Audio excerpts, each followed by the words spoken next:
MK Ultra, a cryptic and controversial program, encapsulates the chilling extent of government-sponsored mind control experimentation that took place during the Cold War era. Officially sanctioned by the CIA in the early 1950s, MK Ultra aimed to explore and harness the possibilities of mind control for counterintelligence purposes. Designed as a clandestine operation, it employed various unethical methods, including hypnosis, LSD, and other mind-altering drugs, with the goal of manipulating and controlling human behavior.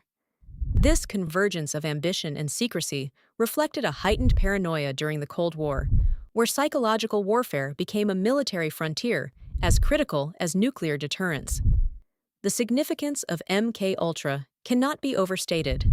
It represented an era where Cold War tensions drove myriad shadowy operations, with the U.S. seeking to equal or surpass perceived Soviet advances in mind control techniques. The implications of such a program stretch far beyond espionage. They raise profound ethical questions about autonomy, consent, and the reach of governmental power. As history unveiled, the extent of human rights violations committed in the name of national security posed uncomfortable truths about the moral compass governing such high-stakes operations.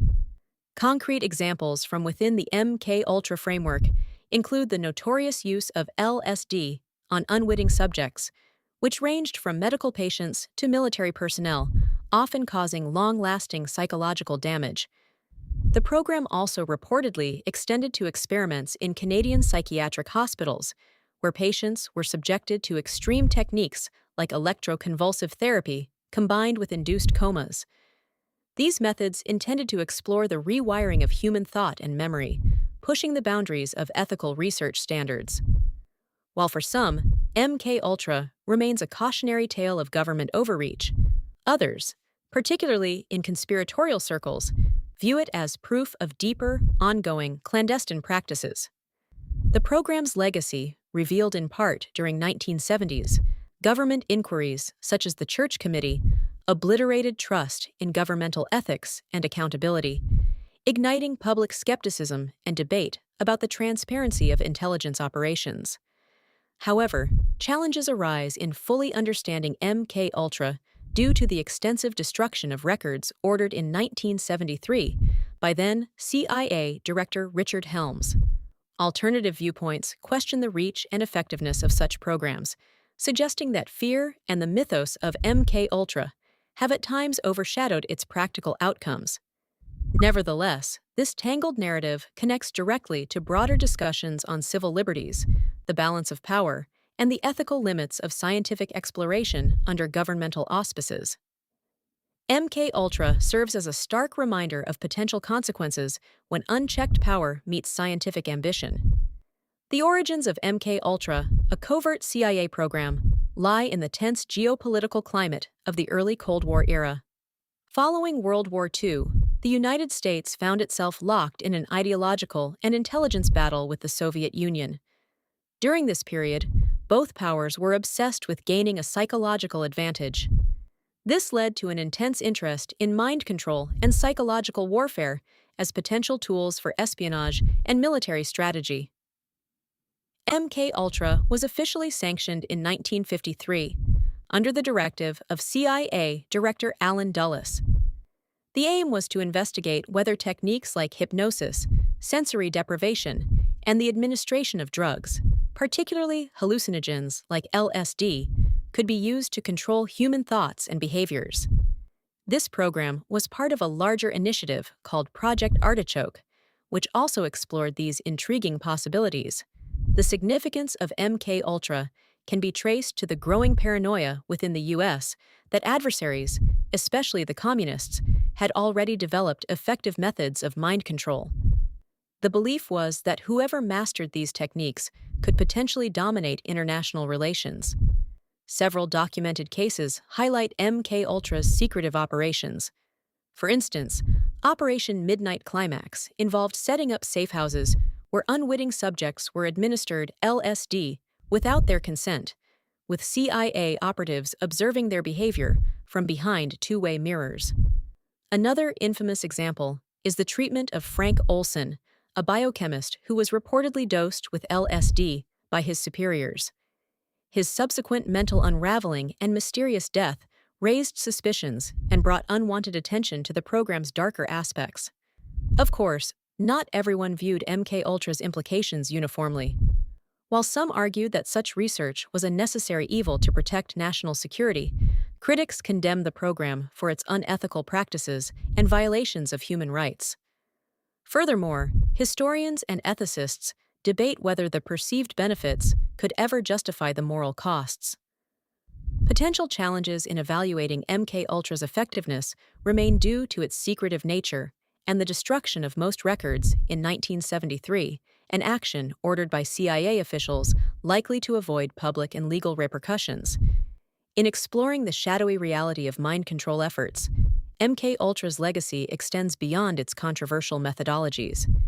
It raises questions about governance, oversight, and the ethical boundaries of scientific exploration, all of which continue to influence discussions about intelligence practices today. Understanding this historical context enriches our comprehension of current policies on human rights, informed consent, and the extent of governmental power binding MKUltra's shadowy reality to pressing modern narratives about state authority and individual freedom. The techniques and methodologies employed in Project MKUltra were varied and often deeply disturbing, reflecting the extremes to which researchers were willing to go in the name of creating mind control mechanisms. Defined broadly, these methodologies included the use of drugs, hypnosis, sensory deprivation, isolation, verbal and sexual abuse, and other forms of psychological torture. The driving force behind these experiments was the belief that it might be possible to control and manipulate the human brain to extract information or plant suggestions without the subject's conscious awareness. The significance of these techniques in the context of MKUltra lies in their ethical implications and the fundamental questions they raise about free will and personal autonomy. Drug experimentation, particularly the use of LSD, was among the most notable techniques. Researchers dosed subjects often without their knowledge with LSD to observe effects on behavior and cognition. It was believed that hallucinogens could potentially break down a person's psyche, creating an opportunity to rebuild thoughts and beliefs in ways pleasing to those in power. A real-world example involves the case of Frank Olson, a CIA employee unknowingly dosed with LSD. His subsequent mental breakdown and mysterious death highlight the dire consequences of such experiments. Another example is the experiments conducted by Dr. Donald Ewan Cameron, who subjected patients to psychic driving and prolonged sleep therapy in attempts to erase existing memories and instill new behaviors. These examples illustrate both the invasiveness and destructiveness of MKUltra's methodologies. Many critics argue that the methodology of MKUltra represents some of the most heinous violations of human rights, using human beings as mere tools for experimentation. Not only did these techniques often result in severe psychological damage, but they also left many victims suffering from lasting trauma. However, some individuals associated with the project believed that such harsh measures were justified in the context of Cold War paranoia, reflecting a differing viewpoint that it was necessary to gain the upper hand over perceived enemies. The challenge in analyzing MKUltra's methodologies is disentangling legitimate scientific inquiry from ethically bankrupt practices.